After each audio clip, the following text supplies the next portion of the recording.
Hello and welcome to Chords and Queens, the podcast dedicated to celebrating and amplifying the extraordinary work of female composers and musicians throughout history. I'm your host Jennifer Athen, and I created this show because these remarkable artists and their groundbreaking works deserve to be heard, studied and celebrated. Each episode will explore the lives, music and lasting impact of the women who shaped the world of classical music. This week, we're exploring the incredibly talented Wanda Landowska.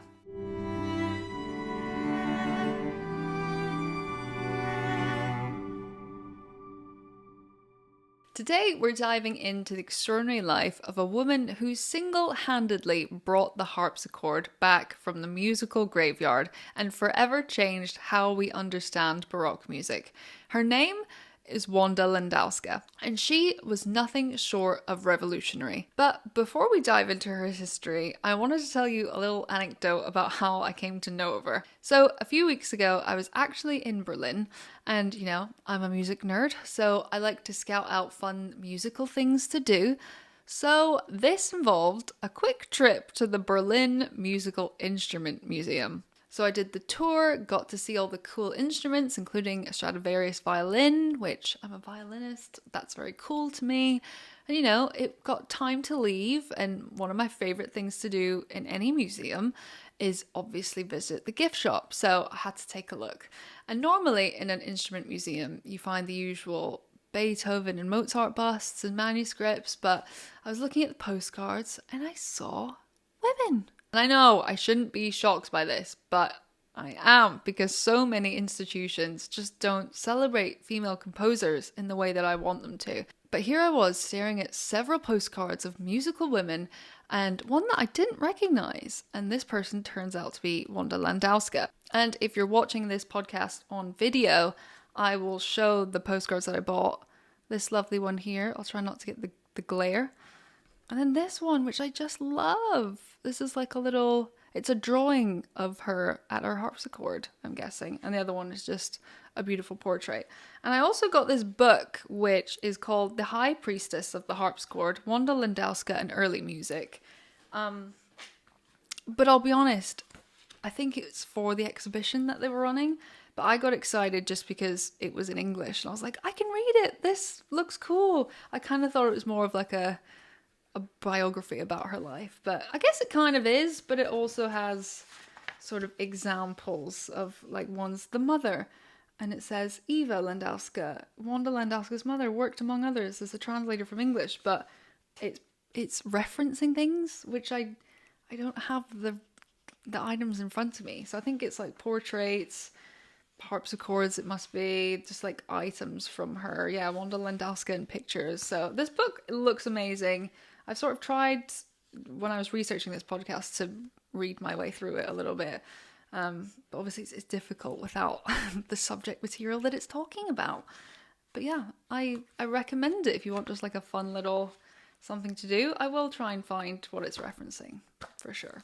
But obviously, I bought all these things and immediately was like, yes, I'm researching into who this person was. That is my thing. And so now here we are. And just for context, it turns out that the Berlin Musical Instrument Museum actually had an exhibition which was titled, and this is the English translation, The Lady with the Harpsichord, Wanda Landowska and Early Music. And it ran from 2009 to 2010.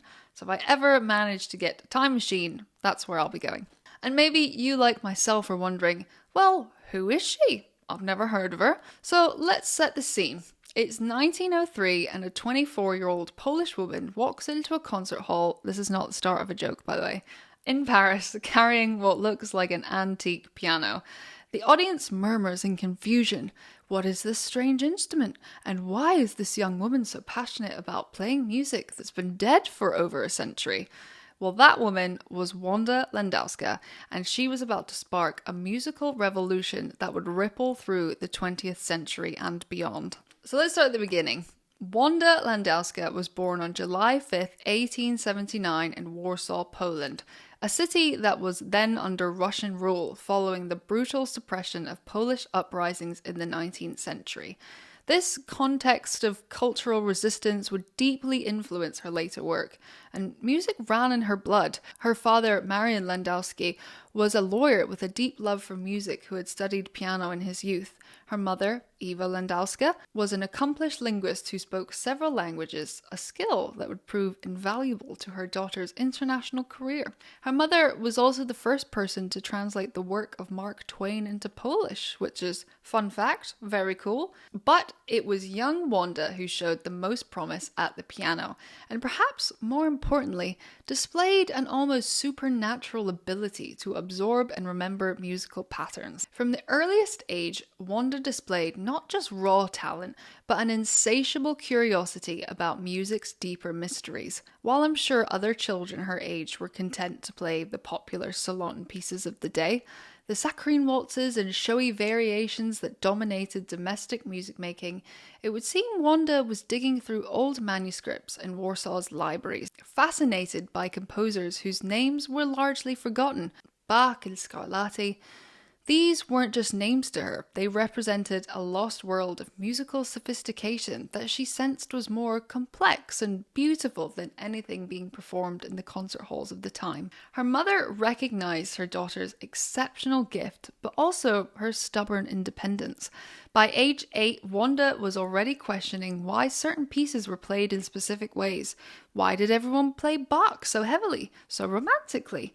Why did the ornaments sound so clumsy? These weren't the questions of a typical child prodigy, they were the questions of a future scholar. She began playing the piano at just age 4 and later at the Warsaw Conservatoire.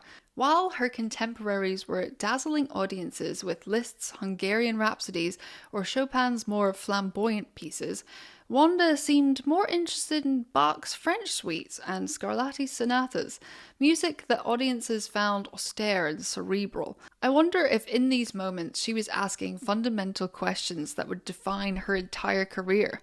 Maybe, how were these pieces originally performed? What did they sound like in Bach's time? What instruments were they written for? And most importantly, what were we losing by modernizing them? These questions, I'm assuming, led her to some startling discoveries, it seems. She learned that Bach had never heard a modern piano, that his keyboard works were conceived for instruments like the harpsichord, clavichord, and organ. She discovered that the heavy legato style of romantic piano music was completely at odds with the articulated dance-like character of baroque music. She realized that centuries of improvements, in quotation marks, to musical interpretation had actually distorted the original artistic intent. This realization, perhaps, would become an obsession. At 16, she was already corresponding with musicologists across Europe, seeking out rare manuscripts and early treatises on performance practice. She was learning languages like French, German, and Italian, not just to communicate probably, but to read historical sources in their original form. Also helps that her mum was bilingual or multilingual. Landowska had other plans though. In 1896, at just 17, Wanda moved to Berlin to study composition and counterpoint at the again, I'm going to butcher this name, Hochschule für Musik, one of Europe's most prestigious conservatoires.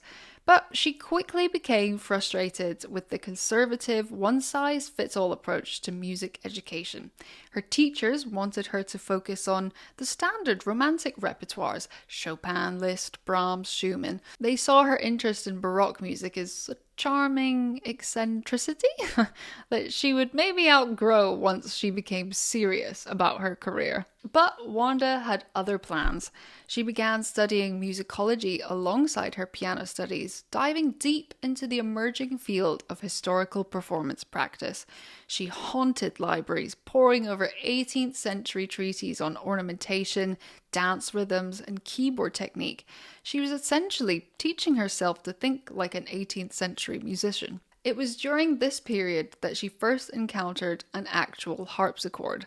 Not in a concert hall, but in a museum. The instrument was in poor condition, but when she managed to coax some sound from it, she experienced what she later described as a revelation. I wonder if in that moment that the music she had been studying suddenly made perfect sense. Maybe all those rapid scales that sounded perhaps muddy on the piano would be more refined on the harpsichord.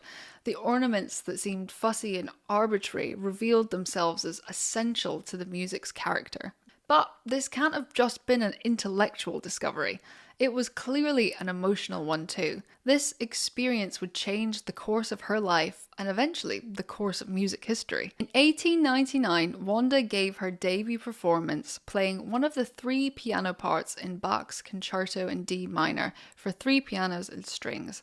That same September, while back in Warsaw, she first met Henry Liu, a journalist, actor, and folklorist 5 years her senior, whose own scholarly purists were deeply influenced her approach to cultural preservation. Liu understood the importance of maintaining cultural traditions that were in danger of disappearing, and his work with folk music gave Landowska a broader perspective on the relationship between authenticity and performance. The couple moved to Paris and married in 1900, a decision that would prove pivotal not just in her personal life but in her musical one as well. Paris in the early 1900s was a city in cultural ferment. The Belle Epoque was in full swing, the artists, writers and musicians from across Europe converging on the French capital. This was the Paris of Debussy and Ravel, and of ballets and of artistic salons where new ideas were born nightly. It was a city hungry for innovation, but also sophisticated enough to appreciate genuine artistry when it appeared. After performing Bach's concertos on the piano, Wanda grew increasingly convinced that the harpsichord was the only instrument truly suited to music of that era. She made her public debut on the harpsichord in 1903, earning acclaim for her interpretations of Bach, which stood out for their combination of technical clarity and expressive freedom, particularly in her nuanced handling of ornamentation. I'm assuming the reaction was electric, but also maybe a bit complex. Here was music that audiences thought they knew completely, but hearing it on its original instrument revealed layers of complexity and beauty that had probably been completely masked by the piano. The intricate voice leading that Bach had crafted so carefully was suddenly audible again. The dance rhythms that had been obscured by heavy romantic phrasing came alive. Perhaps the ornaments that had seemed merely decorative revealed themselves as essential to the music's expressive content. But Wanda wasn't content to simply play old music on old instruments and let the audience draw their own conclusions. She was a born educator, and she understood that her mission required more than just beautiful performances. It required a fundamental shift in how people thought about music history. She began giving lectures alongside her performances, creating what we might now call infotainment. Though her approach was far more scholarly than the term suggests, she would explain the historical context of the music, the differences between instruments and why authenticity mattered, and not just for historical accuracy, but for aesthetic appreciation as well. Her lectures were revelatory. She would demonstrate how the same passage sounded on different instruments, showing how Bach's writing made perfect sense on the harpsichord, but became muddy on the piano. She would explain the social and cultural context in which the music was created, helping audiences understand that these weren't museum pieces, but living expressions of human creativity. Her approach was revolutionary in multiple ways as well. First, she was bringing genuine scholarly rigor to performance, but without sacrificing that artistic spontaneity. Second, she was challenging the prevailing attitude that newer was always better and that technological progress necessarily meant artistic progress. And third, she was doing all of this as a woman. Let me just underline that. In a field, let's be honest, completely dominated by men. The early reviews were predictably mixed and often revealed more about the critics' preconceptions than about Wanda's performances. Some praised her scholarship and the quality of her performances, but others dismissed her as an eccentric antiquarian, perhaps more suited to a musical archaeologist and more interested in the past than the present. Wanda's response to cellist and Bach specialist Pablo Casals became legendary and perfectly encapsulated both her philosophy and her personality. She's rumoured, I believe, to have said, "You play Bach your way, and I'll play him his way." And I don't believe this was just a witty comeback. It was more like her whole manifesto. Wanda was asserting that composers' intentions mattered, that historical content that was relevant, and that authenticity was a value worth pursuing even in the face of ridicule. But she was also demonstrating something else. Perhaps that historical authenticity didn't mean creating lifeless museum pieces. Her performances were vital, expressive, and deeply personal. She understood that the goal wasn't to recreate the past exactly, but to discover what was essential about the music and bring that essence to life for contemporary audiences. In 1906, Wanda had established herself as more than just an advocate for the harpsichord. She had become the leading voice for what would eventually be called historically informed performance. She was being invited to perform at major festivals across Europe, and her reputation was spreading beyond the salons of Paris to the major concert halls of London, Berlin, and even Vienna. Perhaps more importantly, composers were beginning to take notice. The idea that someone was seriously reviving the harpsichord intrigued modern composers who were themselves looking for new sounds and new expressive possibilities. One of the most significant early commissions came from Manuel de Falla, the great Spanish composer who was deeply interested in his country's musical heritage. In 1926, he would write his concerto for harpsichord, specifically for Wanda, a work that was groundbreaking in its fusion of modern harmonic language with the specific capabilities of the harpsichord. But even more important than the individual commissions was the broader shift in musical thinking that Wanda was helping to create. She was proving that the relationship between past and present didn't have to be one of simple replacement. The old and the new could coexist and even enrich each other. Her influence was spreading beyond performance into teaching. Musicians were beginning to study the historical context of the music they performed, not just its technical challenges. The idea that understanding a work's original context could deepen rather than limit artistic expression was revolutionary at that time, and in an era that prized individual interpretation above all else. What truly set Wanda apart from other musicians of her era was her unprecedented fusion of scholarly rigor and artistic expression. This wasn't really that common in 1909. Performers were expected to be interpreters, not researchers.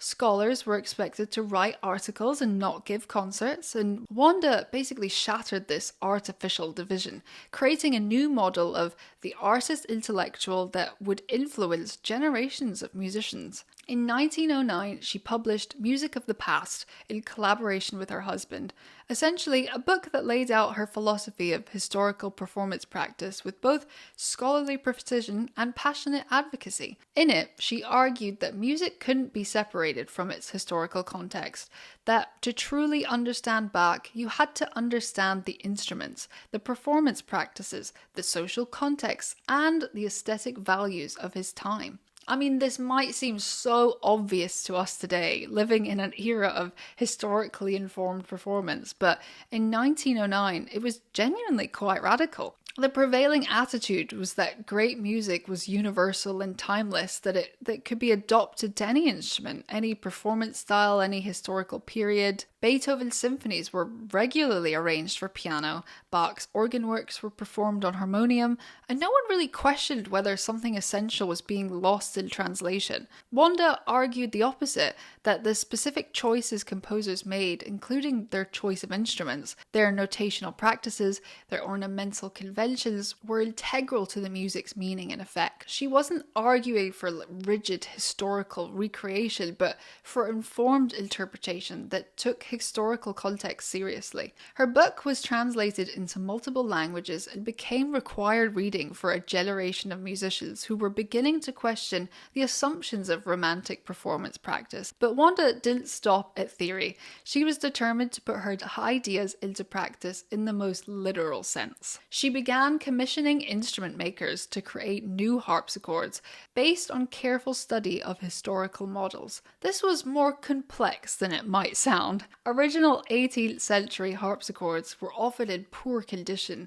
and the knowledge of how to build them had been largely lost. Wanda had to work closely with craftsmen to rediscover lost techniques of construction, stringing and voicing. Her collaboration with the Pleyel Company in Paris was particularly significant. Henry Pleyel, descended from the famous piano manufacturer, was initially skeptical about investing in such a specialized instrument, but Wanda convinced him that there was a market for quality harpsichords, and together they developed what became known as the Pleyel harpsichord. This instrument was controversial among purists, both then and now. It was a larger and more powerful than most harpsichords, with a 16-foot stop, and it gave it an almost organ-like gravitas.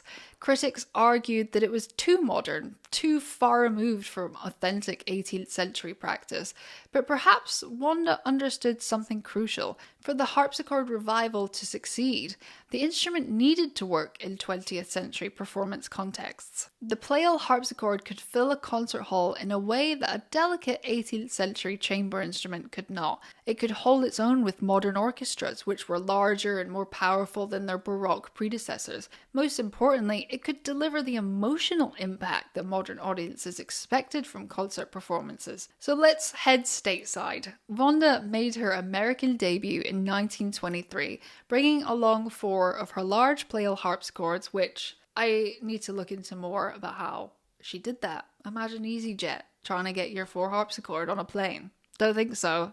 How much would that cost? Too much. Anyway, I digress. Her first major appearance was that November with the Philadelphia Orchestra under Leopold Stokowski, and both his concert and her later recitals were met with widespread acclaim. Wanda's approach to authenticity was sophisticated and pragmatic. She understood that perfect historical recreation was impossible and perhaps not even desirable. Instead, she sought to capture the essential character of Baroque music while making it accessible to contemporary audiences. The philosophy extended to her teaching in 1925. She took another revolutionary step to establishing the School of Ancient Music just outside of Paris. And this wasn't just a conservatoire, it was a research institute where students could study historical instruments as well as performance practices and the broader cultural context of early music. The school was actually quite unique in Europe. Students didn't just take harpsichord lessons, they studied historical dance, learned about Baroque rhetoric, examined original manuscripts, and even learned to build and maintain their own instruments. Wanda understood that truly informed performance required understanding music as part of a complete cultural system. The curriculum was revolutionary. Students would spend mornings in practical classes, harpsichord, recorder, viola da gamba, lute, and afternoons in scholarly pursuits. They would transcribe manuscripts, study treatises on ornamentation, and analyze the relationship between music and poetry in Baroque vocal works. And the school attracted students from across Europe and America, creating the first international community of early music specialists. Many would go on to establish their own schools and performing groups, spreading Wanda's influence far beyond what she could have accomplished alone. But perhaps most importantly, the school established the principle that performance and scholarship were not separate pursuits, but complementary aspects of musical understanding. This idea would eventually transform music education worldwide. So let's talk about her recording career. Wanda's recording career, which I believe began around 1923, was equally revolutionary. These weren't just documents of her performance, they were manifestos for her new approach to musical interpretation. Her early recordings of Bach's Italian Concerto and Chromatic Fantasy and Fugue introduced millions of listeners to the harpsichord for the first time in their lives. And the technical quality of early recordings was primitive by today's standard, but the impact was enormous. For the first time, people could hear what Bach actually sounded like on a harpsichord, not just a piano transcription.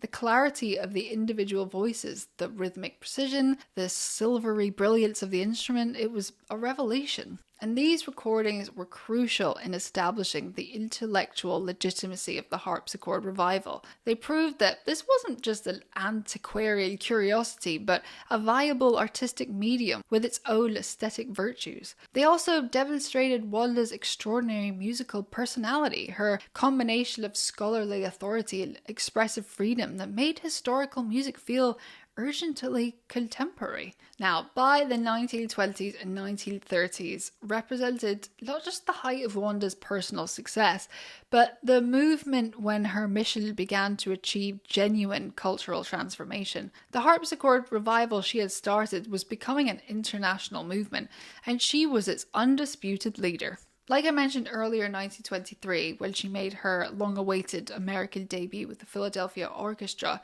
performing Bach's D minor concerto, this choice of work in particular was symbolic. It was one of Bach's most substantial keyboard concertos, requiring real virtuosity and musical depth, not just these old sort of antiquarian novelty.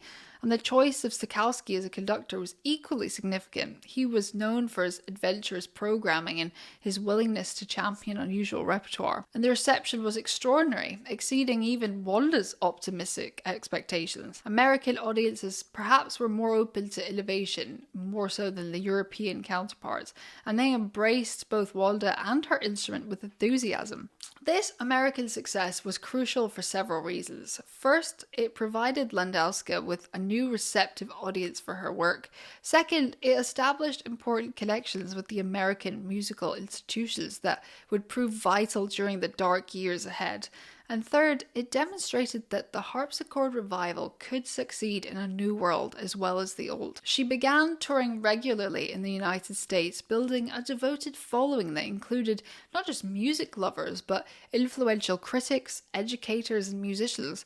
Her personality was as important as her playing in creating this success. Landowska was charismatic, intellectually formidable, and absolutely uncompromising in her artistic vision. The stories about her legendary temperament are numerous and revealing. She was known to stop concerts mid-performance if she felt the audience wasn't paying proper attention, turning from the keyboard to lecture them about the proper way to listen to Bach, and she would engage in sort of spirited debates with critics who gave her poor reviews, often continuing the argument through multiple published exchanges. And she demanded, and usually received, the kind of respect typically reserved for major composers rather than sort of mere performers. But her greatest triumph during this period was also deeply personal and artistically significant. Between 1933 and 1936, she recorded Bach's Goldberg Variations for EMI, the first complete recording of this monumental work on harpsichord. This wasn't just a recording project, it was a statement of artistic and intellectual ambition that took 4 years to complete. The Goldberg Variations represented everything Wanda believed about music and authenticity. Written by Bach as a demonstration of the harpsichord's capabilities, the work had been largely ignored by pianists who found it technically challenging and emotionally quite elusive. On the piano, its intricate counterpoint often became muddy and its dance rhythms leaden, but its architectural grandeur obscured. But on Wanda's Pleyel harpsichord, the work revealed itself as one of Bach's supreme masterpieces. Each of the 30 variations had its own distinct character, from the opening arias, notes, simplicity to the final note. The recording captured not just Wanda's technical mastery, but her profound understanding of Bach's musical architecture. This recording is still considered one of the greatest classical recordings ever made, and its influence extends far beyond the world of harpsichord performance. It demonstrated that historical authenticity could serve emotional expression rather than inhibiting it. Wanda's interpretation was scholarly informed but never academic. It's pulsed with life, humour, and deep understanding. The recording's success also marked the moment when the harpsichord ceased to be curiosity and became a legitimate concert instrument. Major orchestras began programming baroque concertos, conservatoires added harpsichord to their curriculum, and a new generation of performers began following Wanda's path. But even as her artistic influence reached its peak, darker forces were gathering in Europe. The rise of Nazi Germany posed as an existential threat to Wanda, who was vulnerable on multiple fronts. She was Jewish, she was Polish, and she was an intellectual whose work celebrated international cultural exchange. The threat became personal as early as 1933, when Nazi policies began affecting Jewish musicians throughout German-speaking Europe. Wanda watched as colleagues were dismissed from positions, as concert bookings were cancelled, and as the cultural world she had helped create was systematically dismantled. By the late 1930s, it was clear that war was coming and that France might not remain safe. But leaving presented an almost impossible choice. Her entire life's work was at St. Lou. Her school, her library of rare manuscripts, her collection of historical instruments, her home, her community of students and colleagues. But unfortunately, the decision was made for her in 1940 when German forces occupied France. On a June morning with Nazi troops approaching Paris, Wanda was forced to flee with almost nothing. She managed to take her beloved Pleyel harpsichord, transported in a specifically built truck, but had to leave behind everything else that had defined her life for 4 decades. The loss must have been devastating on every level. Her library contained manuscripts and treatises that were unique, irreplaceable sources for understanding historical performance practice. Her instrument collection included harpsichords, clavichords, and spinets that represented centuries of craftsmanship. Her school represented 27 years of educational innovation, and most heartbreakingly, she had to abandon the community of students and colleagues who had been there for her and built her artistic family. Some managed to escape to Europe, others were not so fortunate. The network of early music practitioners that she had spent decades building was scattered to the winds. And Wanda, now 60 years old, arrived in New York as a refugee with little more than her instrument and her reputation. The woman who had been the undisputed queen of early music performance was suddenly homeless, stateless, and starting over in a new country with a new language. Decades of research, irreplaceable instruments, priceless manuscripts, all gone. But her determination was unbroken. Within months of arriving in America, she was performing again, teaching again, recording again. And if anything, the urgency of her mission had intensified. She understood that she was not just preserving music, she was preserving the culture herself. Wanda's American years from 1940 until her death in 1959 were marked by both triumph and tragedy. The triumph was professional. She continued to perform, record, and teach, cementing her status as that of an icon. The tragedy, though, was personal. The war had taken everything from her: home, possessions, and most painfully, many of her friends and colleagues. She never returned to Europe, spending her final years in Lakeville, Connecticut, where she established a new teaching studio. But even in exile, her influence continued to grow. A new generation of musicians was embracing her approach to early music. The harpsichord revival she had started was becoming a full-fledged movement. Her final recordings, made in the 1950s, show an artist at the height of her interpretive powers. Her Bach was more personal, more expressive, while still maintaining the scholarly rigor that had always defined her work. And when Wanda died on August 16, 1959, at the age of 80, obituaries around the world hailed her as a revolutionary. But perhaps the most fitting tribute came from the musicians who continued on her work. The historically informed performance movement that dominates classical music today can trace its roots directly to Wanda's pioneering efforts. Musicians like Gustav Leonhardt and Tom Koopman and Andreas Steyer all acknowledge her influence. Modern harpsichordists might use different instruments, different techniques, even different interpretive approaches than Wanda's did, but they all pretty much owe their careers to her fundamental insight. That understanding music's historical context enriches rather than limits our appreciation of it. And before we conclude, I want to explore something fascinating about Wanda's legacy. How her approach to musical resurrection has echoes in unexpected places, even in contemporary popular music. Consider this parallel. In 2011, a young American singer named Lana Del Rey released a song called Video Games that seemed to come from another era entirely. Her sound drew heavily from 1960s pop, dream sequences from old Hollywood films, and just full-on nostalgia. Americana that felt both vintage and completely contemporary. Critics initially dismissed her as manufactured nostalgia, questioning the authenticity of her retro aesthetic. Sound familiar? Just as Wanda faced criticism for reviving quote-unquote dead music, Lana Del Rey was also accused of artificial nostalgia, but both artists understood something profound about the relationship between past and present. They recognized that certain musical languages and aesthetics don't become obsolete, they simply wait for the right artist to rediscover their relevance. Wanda's harpsichord revival and Lana Del Rey's cinematic pop both demonstrate how artists can breathe new life into forgotten forms. Wanda showed that Bach's counterpoint revealed new meanings when heard on its original instrument, and Lana Del Rey showed that mid-century American pop could express contemporary feelings of melancholy and longing in ways that purely modern sounds couldn't really capture. Both artists also faced the authenticity question. I'm sure critics asked, is Wanda's Pleyel harpsichord really quote-unquote authentic if it's been modified for modern concert halls? And is Lana Del Rey's carefully crafted vintage persona genuine if it's constructed rather than lived? But perhaps they're asking the wrong question. Both Wanda Landowska and Lana Del Rey understood that authenticity isn't about perfect historical recreation.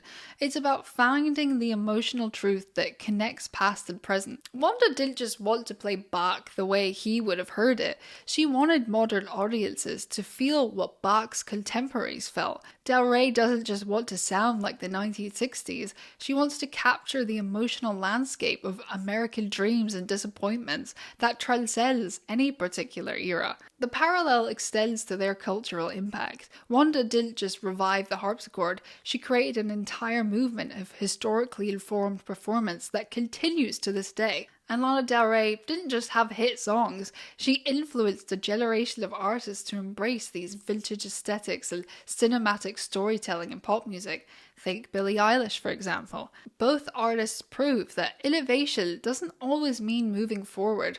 Sometimes it means diving deeper in what came before and discovering maybe what was left behind. So, what can we learn from Wanda Landowska's extraordinary life and career? First, that innovation sometimes means looking backwards. Wanda found revolution in resurrection. She understood that the new and the old could inform each other in powerful ways. Second, that scholarship and artistry are not opposing forces, but maybe complementary ones.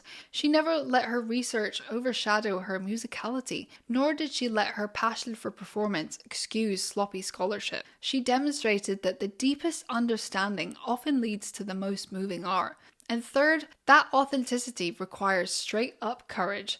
Wanda faced ridicule, dismissal, and worse throughout her career. She persisted because she believed in her mission. Not just to revive the harpsichord, but to change how we think about the music itself. Today, when we listen to a Bach concerto performed on original instruments, when we attend an early music festival, when we study historical performance practice in conservatoires around the world, we are experiencing the fruits of Wanda's revolution. She didn't just bring the harpsichord back from the dead, she transformed our understanding of what it means to honor the past while speaking to the present. Wanda Landowska once said, "The most beautiful thing in the world is precisely the conjunction of learning and inspiration," and her life was a testament to that belief. A remarkable fusion of scholarly rigor and artistic passion that changed music forever. And I can't tell you how pleased I am to have found this random postcard during my whimsical exploration of the Berlin Musical Instrument Museum, because perhaps then I might never have come across her or